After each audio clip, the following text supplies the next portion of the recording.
ಇದು ಪ್ರಾಪರ್ಟೀಸ್ ಇನ್ ಮೈಸೂರು. ನೋಡಿ, ಇದು 10 ಎಕರೆ ಜಮೀನು. 10 ಎಕರೆ ಜಮೀನು ಮೈಸೂರಿಂದ 65 ಕಿಲೋಮೀಟ್ರ್, ಬೆಂಗಳೂರಿಂದ 180 ಕಿಲೋಮೀಟ್ರ್, ಚಾಮರಾಜನಗರದಿಂದ 6 kilometre distance. Full boundary fencing ಆಗಿದೆ. 3 ಬೋರ್ವೆಲ್ ಇದೆ. 3 ಬೋರ್ವೆಲ್ಲೂ 3.5 ಇಂಚ್ 4 ಇಂಚ್ ನೀರೇ ಇರೋದು. ಆಪೋಸಿಟ್ ಒಂದು ಲೇಕ್ ಇದೆ. Lake opposite ಜಮೀನಿದು.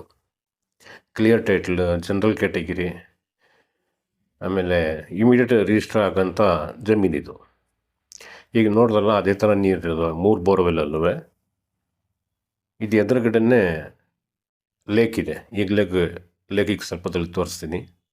Boundary full fencing ಆಗಿದೆ. ಇದ್ರದ್ದು ಬೆಲೆ ಹೇಳ್ತಾರೆ 30 ಲಕ್ಷ ರೂಪಾಯಿ ಪರ್ ಎಕರ್. 10 ಎಕರೆ 6 ಗುಂಟೆ ಇದೆ. ಎಕ್ಸ್ಟ್ರಾ ಸ್ವಲ್ಪ ಖರಾಬ್ ಲ್ಯಾಂಡು ಇದೆ. ಜನರಲ್ ಕ್ಯಾಟಗಿರಿ ನೋಡಿ, ಯಾರಿಗಾದ್ರೂ ಬೇಕು ಅಂದರೆ 365 ಡೇಸು ನೀರು ಚೆನ್ನಾಗಿರ್ತದೆ ಇದರಲ್ಲಿ. ಗ್ರೌಂಡ್ ವಾಟ್ರ್ ಯಾವಾಗಲೂ ಇದ್ದೇ ಇರ್ತದೆ, ಬೇಸಿಗೆ ಇರಲಿ ಏನಾರಾಗಲಿ. ಯಾಕಂದರೆ ಇದಕ್ಕೆ ಲಿಫ್ಟ್ ಇರಿಗೇಷನ್ ಮಾಡೋದು. ಕಬಿನಿ ರಿವರ್ ವಾಟ್ರ್ ಇದೆಯಲ್ಲ, ಅದು ಡಂಪ್ ಮಾಡೋದು. ನೋಡಿ, ಇದೇ ಲೇಕ್.